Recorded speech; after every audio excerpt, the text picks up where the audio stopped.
Sir. ആ ആ ആ ഞാൻ ശശി മൂങ്ങാങ്കുഴി നേരത്തെ വിളിച്ചിരുന്നു. ആ ശശി മുങ്ങാങ്കുഴിയിലല്ലേ? ആ വാ വാ കയറി വാ. ആ ഇങ്ങോട്ട് കയറി, ഇങ്ങോട്ടിരിക്കാവോ? ഞാൻ വന്നതെന്ന് വെച്ചാല് ആ ലോട്ടറീൻ്റെ കാര്യം പറയുന്നത്. ആ ആ നിങ്ങൾക്കല്ലേ ലോട്ടറി അടിച്ചത്? അതെ. ഞാൻ വേറെ വഴിക്ക് അറിഞ്ഞതാണ്. അത് ശരി. സന്തോഷം മുഖത്ത് കാണാനുണ്ട്. അല്ല പിന്നെ പ്രതീക്ഷിക്കാണ്ട് എത്ര ആൾക്കാർ ലോട്ടറി എടുക്കുന്നപ്പോ അപ്പൊ നമുക്ക് മഹാഭാഗ്യം. അതെ അതെ അതെ. ഞാനൊരു ഫണ്ടിങ്ങിന്റെ ഏർപ്പാടില്ല ആളാണ്. ആ ശരി. ഒരു ഏജന്റാണ്. ആ ആ ഈ ലോട്ടറി നിങ്ങൾക്കിപ്പം ഗവൺമെന്റിലേക്ക് കൊടുത്താൽ 40%, 30%, 40% കഴിച്ചിട്ട് നിങ്ങൾക്ക് കിട്ടില്ല. ഇതൊന്നും ഈ നൂലാമാലകളൊന്നും ഇല്ലാത്തൊരു സംഭവം ഞാൻ പറയാം. നിങ്ങൾക്ക് 1 കോടിയാണ് ഞാൻ തരുന്നു. 1 കോടി തരുന്നു ഞാൻ. എനിക്ക് 1 കോടി നിങ്ങൾ എന്തിനാ? നിങ്ങൾ 1 കോടി തരും? 1 കോടി ഫുള്ളായിട്ട് തരും. ഒന്ന് കഴിക്കാണ്ട്. അത് ശരി. സർക്കാരിലേക്ക് അപ്പോ ഒന്നും വേണ്ട. ആ ടിക്കറ്റ് എനിക്ക് തരുമോ? അത് ഞാനെങ്ങനെ നിങ്ങളെ വിശ്വസിക്കുക? ഈ 1 കോടിയുടെ എന്ന് പറഞ്ഞാൽ നിസ്സാര കേസാ ഇത്. ഇത് എന്റെ കാർഡും കാര്യങ്ങളില്ലേ? ഇത് സംഭവം താങ്കൾ തട്ടിപ്പ് വെട്ടിപ്പൊന്നല്ല. ഇത് കാർഡെടുത്തോ? അല്ല കാർഡ് ഇന്നത്തെ കാലത്ത് കാർഡല്ല, അതല്ല. നമ്മളിപ്പം അത് ഇപ്പം കഴിഞ്ഞ മറ്റേത് അടിച്ചത് ഞാനാ ചെയ്തു കൊടുത്തില്ല. ഇത് വളരെ സ്വകാര്യമാണ്. ശരി. നിങ്ങൾക്ക് അങ്ങനെ വിശ്വാസം ഉണ്ടെങ്കിൽ, അല്ലെങ്കിൽ നിങ്ങൾ ഗവൺമെന്റ് വഴി പോകുന്നുണ്ട്. ഞാൻ ഈ പറഞ്ഞ നൂലാമാലകളുണ്ടോ? ഒരുപാട് നൂലാമാലകളാണ്. നിങ്ങൾക്ക് ഇപ്പൊ മനസ്സിലാവൂല. ഇതാകുമ്പോ ഒന്നുമില്ല, വളരെ സുതാര്യാണ്. 1 മണിക്കൂർ കൊണ്ട് ഫണ്ട് ട്രാൻസ്ഫർ ആയി. അപ്പൊ ഞാൻ ടിക്കറ്റ് എവിടെയും വേറെ എവിടെയും കൊടുക്കണ്ട, നിങ്ങൾക്ക് ടിക്കറ്റ് നമുക്ക് തന്നാൽ മതി. അപ്പൊ എനിക്ക് 10-60 ലക്ഷം കിട്ടുന്നിടത്ത് എനിക്ക് 1 കോടി തന്നെ കിട്ടും. കിട്ടും. എന്തിനാ വെറുതെ 40 ലക്ഷം കളയുന്നു? 1 കോടി.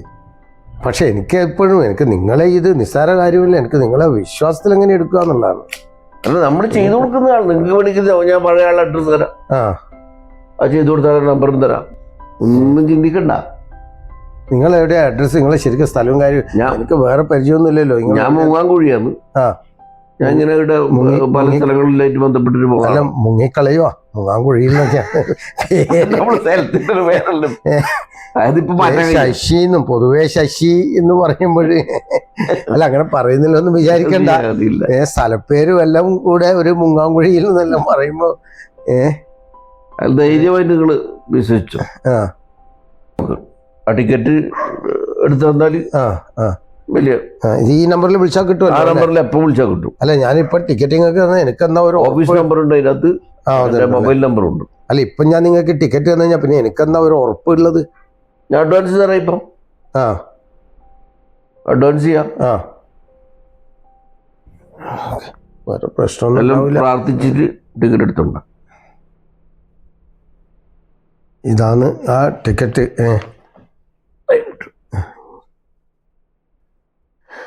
ടിക്കറ്റ് നമ്പർ എല്ലാം കറക്റ്റാണല്ലേ? എല്ലാം ഇത് ഞാൻ കൂടുതൽ ഞാൻ ആരോടും പറഞ്ഞിട്ടില്ല. ഇത് എനിക്ക് ഇപ്പൊ അത്ഭുതം നിങ്ങൾ ഇതെങ്ങനെ അറിഞ്ഞിട്ട് വന്നു എന്നുള്ളത്. അതാണിപ്പോ ഒരു വിശ്വാസം. നമ്മൾ ഇതിനു വേണ്ടി നടക്കുന്നതാണ്.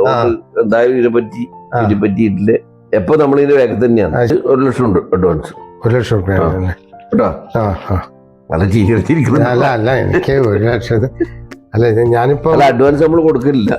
ട്രാൻസ്ഫർ നിങ്ങൾ ആ വിശ്വാസം ആയിക്കോട്ടെന്ന് വെച്ചിട്ട് 1 ലക്ഷം തരുന്നതാണ്.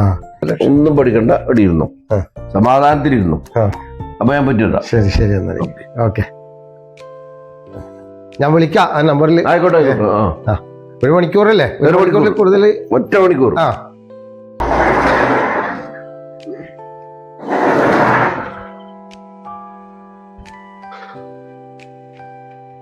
ചേട്ടാ എന്ന് ഇങ്ങനെ ഇരിക്കുന്നേ? എന്താ ഷാജി വാ കേറ്. എന്നിങ്ങനെ ഇരിക്കുന്നേ? ഒന്നുമില്ല എൻ്റെ ഷാജി, അങ്ങനെയല്ല. എല്ലാം ഇങ്ങനത്തെ ഒരു യുദ്ധം ഞാൻ ഇതുവരെ കണ്ടിട്ടില്ല. എന്തോ ഉണ്ടല്ല മുഖം, എന്തോ ഒരു വിഷമം നിങ്ങളെ നേരിടുന്നത്. അല്ല വീട്ടിലെന്തെങ്കിലും പ്രയാസം ഉണ്ടാ? വീട്ടിലൊന്നുമില്ല. അപ്പൊ അല്ല എന്തോ ഒരു പിന്നെ വല്ലാതുള്ളൊരു വെള്ളം വേണോ? വെള്ളം എടുക്കണ? വേണ്ട പോകുന്നു, വേണ്ട ഒന്നും വേണ്ട. അതെയാ? അല്ല ഡോക്ടറെ അടുത്ത് പോണോ? വേണ്ട, ഒന്നും അങ്ങനെ പ്രശ്നമൊന്നുമില്ലപ്പ. പക്ഷെ ഇതുവരെ നിങ്ങൾ ഇങ്ങനെ കണ്ടിട്ടില്ല. ഞാന് സത്യത്തില് എനിക്ക് ഒരു അക്കടി പറ്റി. അതെയാ? എന്തെന്നാ പറ്റിയേ? ഇപ്പൊ ഒരാളോട് പറയാനും പറ്റുന്നില്ല. അല്ല എന്നോട് പറയാല, ഒരാളും അറിയാതെ എനിക്ക് അത്രയും വിഷമം. ഇല്ല അയ്യോ എന്നെ അങ്ങനെ നിങ്ങള് കാണില്ലേ? കാരണം എനിക്ക് പറഞ്ഞ വിശ്വാസമല്ല, എനിക്ക് 1 കോടി ലോട്ടറി അടിച്ചിട്ടായിരുന്നു. എന്റെ അമ്മ 1 കോടിയാ? എന്നിട്ട് ഇത് എന്താ പറയുക, ആരോടും പറയാണ്ട് എന്നോടൊന്നും പറയണ്ടേത്? ലോട്ടറി എന്ന് പറഞ്ഞ സന്തോഷിക്കുമല്ലേ വേണ്ടേ? ഒരു ശശി മുങ്ങാങ്കുഴിയിൽ എന്ന് പറഞ്ഞിട്ട് ഒരു കക്ഷി വന്നിട്ടായിരുന്നു. അയാൾ ഫോണിലെല്ലാം വിളിച്ച് അയാൾ കേടുന്നത് എങ്ങനെ അറിഞ്ഞതെന്ന് അറിയില്ല. അങ്ങ് തെക്കട്ടോടി വന്ന അയാളുടെ വീട്. അയാളൊരു കാർഡും കാര്യമെല്ലാം തന്ന്. എന്നിട്ട് നിങ്ങൾ പറ്റിക്കപ്പെട്ട? ആള് വന്നിട്ട് എന്നോട് പറഞ്ഞു, പിന്നെ സർക്കാരില് നമ്മള് ബില്ല് ഇത് ടിക്കറ്റ് ബാങ്കിലൊക്കെ കൊടുത്തു കഴിഞ്ഞാല് 40% മറ്റോ എല്ലാം കട്ട് ചെയ്തിട്ട് 60 ലക്ഷം അതിൽ താഴെയൊക്കെ കിട്ടുള്ളൂ. അപ്പോ അതിനേക്കാളും നല്ല അവരുടെ ഒരു ഏജൻസി വർക്ക് ഉണ്ട് പോലും 1 കോടി തന്നെ തരാന്ന് പറഞ്ഞു. അപ്പൊ എന്നിട്ട് ടിക്കറ്റ് വാങ്ങിയിട്ട് ഇപ്പൊ 1 മണിക്കൂറിനുള്ളിൽ പൈസ അക്കൗണ്ടിലേക്ക് വരുന്നു പറഞ്ഞിട്ട് ടിക്കറ്റ് അവർക്ക് കൊടുത്തു. ടിക്കറ്റ് ഇപ്പൊ അയാള് വാങ്ങിയിട്ട് പോയി. അയാള് വാങ്ങിപ്പോയിട്ട് ഇപ്പൊ 1 മണിക്കൂർ പോയിട്ട് ഇപ്പൊ എന്ന് പറഞ്ഞാല് 5-6 മണിക്കൂറായി ഞാൻ നോക്കി കുത്തിയിരിക്കുന്നു. ആ നമ്പറിൽ വിളിച്ചിട്ട് എടുക്കുന്നുമില്ല. ഇപ്പൊ നോക്കുമ്പോ അത് സ്വിച്ച് ഓഫും. ആദ്യം എടുക്കുന്നുമില്ല, ഇപ്പൊ സ്വിച്ച് ഓഫും. എന്നാലാ എനിക്ക് തോന്നുന്നു ഇത് ഉടായിപ്പോ പൈസ പോയി തോന്നുന്നു. നിങ്ങളല്ലാണ്ട് ആ ലോട്ടറി എന്താ ചെയ്യ? എന്നാ ഇങ്ങനെ ഒരു സംഗതി നടക്കുമ്പോ എന്നാ പിന്നെ നമ്മളെല്ലാം ഇല്ലേ? ഒന്ന് ഫോൺ ചെയ്ത് ചോദിച്ചൂടെ നിങ്ങൾക്ക്? നിങ്ങൾ ഈ ഒറ്റക്ക് തീരുമാനിക്കേണ്ട കാര്യം പൊതുവെ ഇങ്ങനെ ആരോടൊന്നും ഇങ്ങനെയൊന്നും പറയില്ലല്ലോ. ഞാനും ആരോടും പറഞ്ഞില്ല, രഹസ്യമാക്കി വെച്ച്. എന്താ ചെയ്യ? നിങ്ങൾക്ക് ഇത് കിട്ടേണ്ടത് തന്നെയാണ്. ഈ കാലത്ത് ലോട്ടറി അടിക്കുക എന്ന് പറഞ്ഞാൽ തന്നെ വലിയ ഭാഗ്യല്ലേ? എന്നിട്ടാ നിങ്ങളെല്ലാം പറയണ്ടേ ഈ ആർത്തിയും കൊണ്ട് നടന്നു. നിങ്ങളെപ്പോലത്തെ ആർത്തി പണ്ടാരെങ്കിലും ലോകത്ത് വേറെ എവിടെയെങ്കിലും ഉണ്ടാവും. അവർക്കൊരു പാടാവട്ടിത്. ഇന്നാ നിങ്ങളെ പേരിനൊരു അർത്ഥം വന്ന്. ലോട്ടറി അടിച്ചതും ശശി, അടിച്ചു മാറ്റിയതും മറ്റൊരു ശശി. എന്തായാലും ഒരു കാര്യം നിങ്ങൾ ചെയ്യും, ഉള്ളിൽ പോയിട്ട് ഒരു ഷർട്ട് ഇട്ടിട്ട് വാ, നമുക്കതാ പോലീസ് സ്റ്റേഷൻ വരെ ഒന്ന് പോവാം. പോയിട്ട് വാ, കാര്യം ഉണ്ടാവുക. ഇതിലേക്ക് പോയിട്ട് വരാം. നാണക്കേട് എന്നല്ലാണ്ട് എന്ത് പറയാ?